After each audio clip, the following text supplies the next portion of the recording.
প্রিয় দেশবাসী, আপনাদের কাছে আমি এসে দাঁড়িয়েছি এক মানবতার মানুষকে নিয়ে, যে মানবতার মানুষের কাছে ইতিমধ্যে অনেক অসহায় মানুষ চলে আসছে, কারণ ওনার মানবিকতা দেখেই কিন্তু মানুষগুলো চলে আসছে। মিজান ভাই যেভাবে কাগজপত্র জায়গা সম্পত্তি নিয়ে ভুক্তভোগী, ঠিক তেমনিভাবে একটি বোন জায়গা সম্পত্তি নিয়ে ভুক্তভোগী। আসলে জানতে যাবো যে ওনার কাছে যে ওনার জায়গা সম্পত্তি নিয়ে কি হয়েছে। আপু, আপনার নামটা একটু বলবেন? আমার নাম উম্মে খাদিজা। আপনার দেশের বাড়ি? আমার দেশের বাড়ি পটুয়াখালী। আমি থাকি ঢাকায়, আমার ভাইদের কাছে থাকি। মানে আমার স্বামী মারা গেছে, আমার ঢাকায় কোনো জায়গা নেই। আমার স্বামী আমার চাচা শ্বশুরের কাছ থেকে মানে এরকম 2 লাখ করে এরকম টাকা আনছে। আমার স্বামী হঠাৎ করে মারা গেছে। মারা যাওয়ার পরে আমার চাচা শ্বশুর হচ্ছে গিয়ে সে কতগুলি ভুয়া কাগজ বানায় সে দাবি করতেছে যে এই জায়গা সব বিক্রি করে দিচ্ছে। আমার স্বামী তো মারাই গেছে, আমার কাছে অরিজিনাল কোনো কাগজপত্র নাই।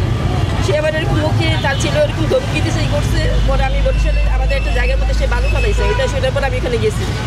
যাওয়ার পরে তারা বলতেছে এই জায়গা ওনাদের, আমাদের কোনো জায়গা নেই। আমার শ্বশুরও মারা গেছে, কেউ নেই আমার শ্বশুর। আমার আপনারা কি কোনো কাগজ করে দিয়েছিলেন? না, কাগজ করে যেই কাগজ আছে সেই কাগজ সে অস্বীকার করে, সেইটা আমি কিন্তু জানি না এটি কিসের কাগজ। মানে সেটা নতুন কাগজ বানাইছে, 20 লাখ টাকার কাগজ বানাইছে। তারপরে আমরা এখানে অনেকদিন থাকার পরে সে আমার আরও যে চাচা শ্বশুর আছে। শ্বশুরবাড়ি কোথায়? বরিশাল। বরিশাল কোন জায়গায়? বরিশাল আপনার কাউলিয়া হাউজিং, এই যে এই তহিদ আফ্রিদি মাইটি নিয়ে গিয়েছিল, ওনাদের পাশেই আমাদের বাসা। ওনাদের পাশে আপনাদের বাসা? জি। আর জায়গাটা কি ওইখানে? জি, ওইখানেই জায়গা। কতটুকু পরিমাণ জায়গা? আমার শ্বশুরের 17 শতাংশ জায়গা। সেখানে আমার স্বামী একা আর আমার 2টা ননের একটা ননাস আছে, মানে 3 জন। তো আমার শ্বশুরের জায়গা অর্ধেক আমার তো স্বামী পাবে, অর্ধেক 2 জনে পাবে।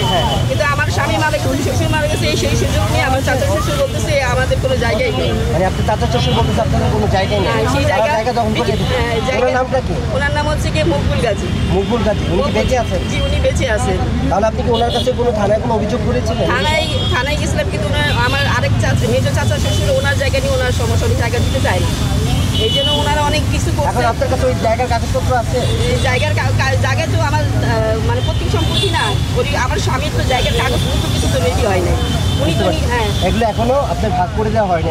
না, এগুলো এখন ভাগই করে দেওয়া হয়। ওনারা কি বলছে যে জায়গা বিক্রি করে গেছে আপনার শ্বশুর? কিছু বলছে না, আমার শ্বশুর জায়গা বিক্রি করে। মানে আপনাদের জায়গা ওনারা এখন জোর করে জায়গা এক জায়গার মধ্যে বালু ফেলাইছে, আর আমার শ্বশুরের ওনার সাথের প্লটে আমার শ্বশুরের জায়গা, মানে 3 জায়গায় জায়গা। তাহলে আপনি এখন স্বামী এখন তো নাই?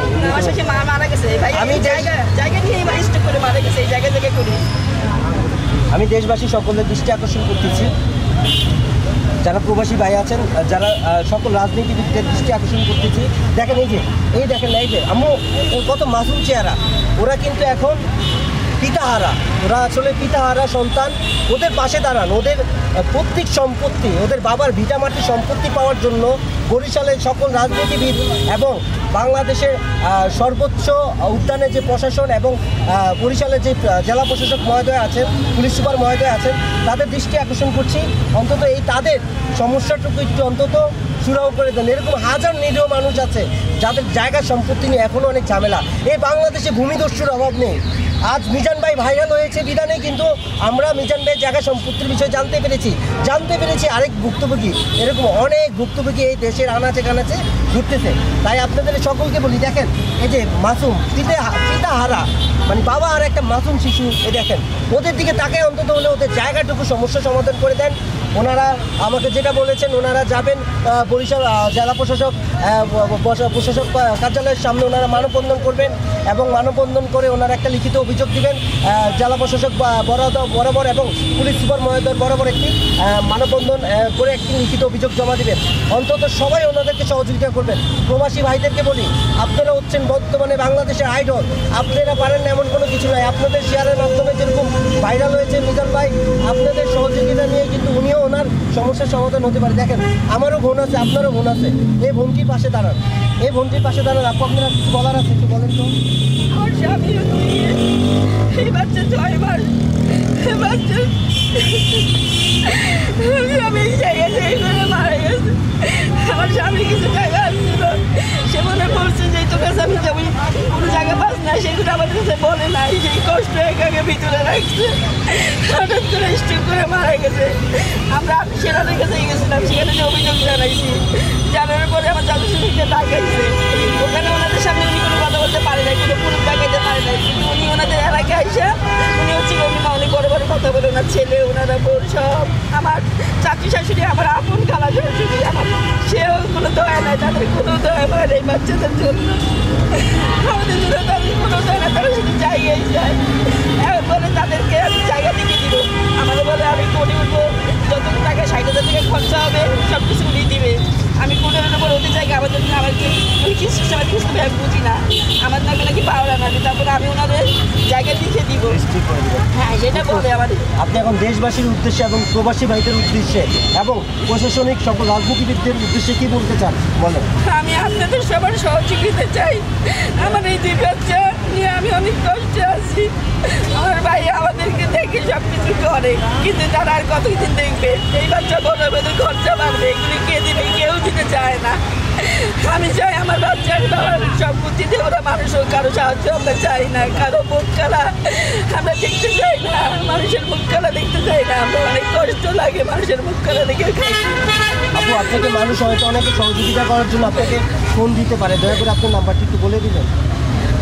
অনেক হয়তো ফোন দিতে পারে, অনেক আছে আইনি সহযোগিতা করতে পারে, অনেক লয়ার আছে। আমি এটাই চাই ভাই, আমি শুধু আমার স্বামীর জায়গাটা এখন ফেরত আপনার চাই। সাথে যে যোগাযোগ করবে একটু যোগাযোগ মাধ্যমটা একটু বলে দিবেন আমার আপনি। স্বামীর নাম্বারটাই আমি ব্যবহার করি 01720203350। আবার একটু বলে দেন আপনার। 01720203350। সেটা আমার স্বামীর নাম্বার।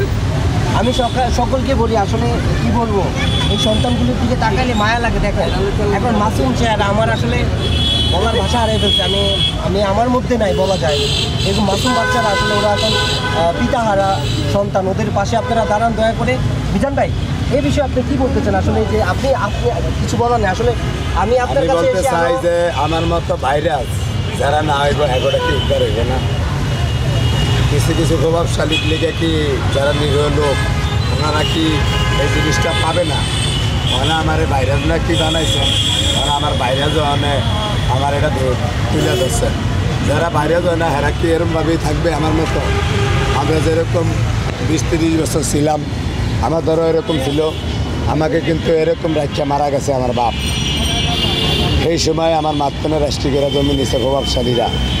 এই যে ওর মতো থাকতে আমি ওর মতো সমান, আমার বাপ মারা গেছে, আমি আমার উঠানে খেলি এই যে ওর সমান থাকতে। এখন আমরা বুঝতে শিখছি, কষ্টে শিখছি, এখন গ্রামের প্রভাবশালী লোকের লেগে পারি না। আমার কথা হয়েছে যারা ভাইরাস হইব না হেরা কি হেগো সম্পদ পাবে না প্রভাবশালীকের লোকের লিগা? অনেক দেশ গ্রামের লোক আছে, আমি তো একবারই বলছি, যেমন আমার দেশ গ্রামে 5 জনের পাওয়ার বেশি, পুলিশ প্রশাসনের চেয়ে 5 জনের পাওয়ার বেশি। ওনার এখানেও এরকম হবে কেন? এখন রাজনীতির উপরে দিয়ে সব চলে। যারা রাজনীতি করে তাদের জিনিসটা উদ্ধার হয়, যারা রাজনীতি করে না তাদের জিনিসটা উদ্ধার হয় না। আমি চাই ওনাদের পাশে সাংবাদিক ভাইয়েরা, মিডিয়া ভাইয়েরা, প্রবাসী ভাইয়েরা, বাংলাদেশের যত গরিব দুঃখী মানুষ আছে অন্তত কিছু দিয়া হেটনা কথা দিয়ে অন্তত সাহায্য করবেন। কিন্তু গিয়া গরিব যারা আছে হ্যাঁ কিন্তু রাজনীতিবিদ নাই। এই যে ওনার বাপ যদি থাকতো অন্তত 10 জন লোক ভাও করতে পারতো, কথা বলতে পারতো। আমারও ছিল না, আমার কেউ কন্যা ছিল না, রহমানে আমি ছিলাম।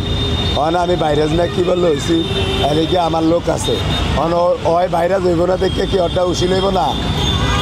আমি চাই যে আমার মতো সবাই সহযোগিতা থাক। দেশ গ্রামের কিছু প্রভাবশালী লোক আছে, ওনারা সোজা হয়ে যাক। ওনাদেরকে আমি বলতে চাই, আগের দিন আপনারা ভাববেন না, আগের দিন বাঘে খেয়াল লাইছে, নতুন প্রজন্মের চিন্তা করেন।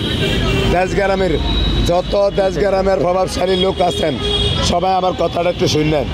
আগের দিনের হিসাব করে কাইক দিয়েন না, হরে ভাওয়া মুসকে হইলেন না, নিজের ইজ্জত খায়েন না। শর্টকাট কিছু কয়ে দিলাম, আমার ছোটো মাথা যা বুঝি তা বলছি। এই 2টা রাস্তার দিকে ছায়া ভাই, আপনারা সবাই একটু সাপোর্ট করবেন যেন ওনাদের আমাদের মতো অবস্থা। আমার বোন কিন্তু মারফেটে ছিল 6 মাসের, আর উনি তো আইসে আল্লাহ দিলে দুনিয়া।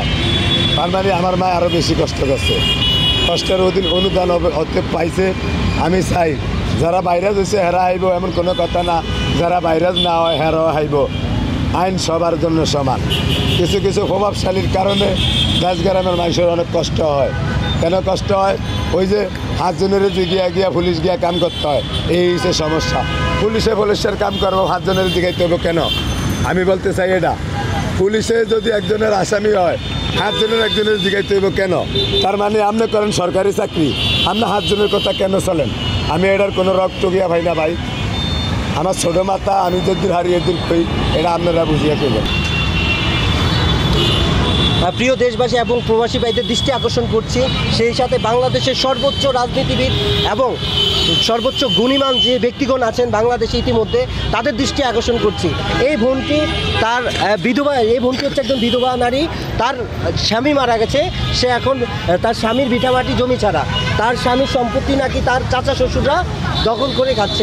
কেননা উনি এখন রাস্তায় রাস্তায় ঘুরছে, তাই উনি সহযোগিতার জন্য চলে আসছেন আমাদের গরিবের বুফে ভাইরাল মিজান ভাইয়ের কাছে। দেখেন এই যে বাচ্চাগুলা দেখেন, আসলে খুব মাসুম, ওরা এতিম হয়ে গেছে, এতিম বাচ্চাগুলা এই অল্প বয়সে ওরা এতিম হয়ে গেছে, পিতা হারা এই অল্প বয়সে। আসলে যাদের বাবা নাই, যাদের মা নাই, তারা বুঝে আসলে এই অল্প বয়সে ওদের বাবা ওদেরকে রেখে চলে গেছেন, আর আজকে বাবা নাই দেখি ওদের প্রতি এত অন্যায়, এত জুলুম, এত অত্যাচার। আমি সবাইকে বলে দেই, যদি উনি সঠিক থাকে ওনাকে সর্বোচ্চ দিয়ে বরিশালে যত মানবসেবী এবং যত রাজনীতিবিদ এবং গণ্যমান আছেন তাদের পাশে এসে দাঁড়ান। বরিশালে অনেক কন্টেন্ট ক্রিয়েটর, অনেক ভালো ভালো সাংবাদিক, অনেক নামি দামি বরিশালে সাংবাদিক ভাইরা আছেন, অনেক ভালো ভালো কন্টেন্ট ক্রিয়েটর ইউটিউবাররা আছেন। ওনার পাশে এসে দাঁড়ান, ওনার পাশে এসে দাঁড়ান। উনি অসহায় মানুষ, উনি বিধবা এক নারী, আর এই দেখেন এতিম সন্তানদেরকে নিয়ে রাস্তায় রাস্তায় ঘুরছেন তাদের পৈতৃক সম্পত্তি ফিরে পাওয়ার জন্য। তাই সকলকে বলি, তাদের পাশে এসে দাঁড়িয়ে তাদের সম্পত্তি অন্তত ফিরে পাওয়ার জন্য একটু সহযোগিতা করবেন। ধন্যবাদ। আসসালামু আলাইকুম।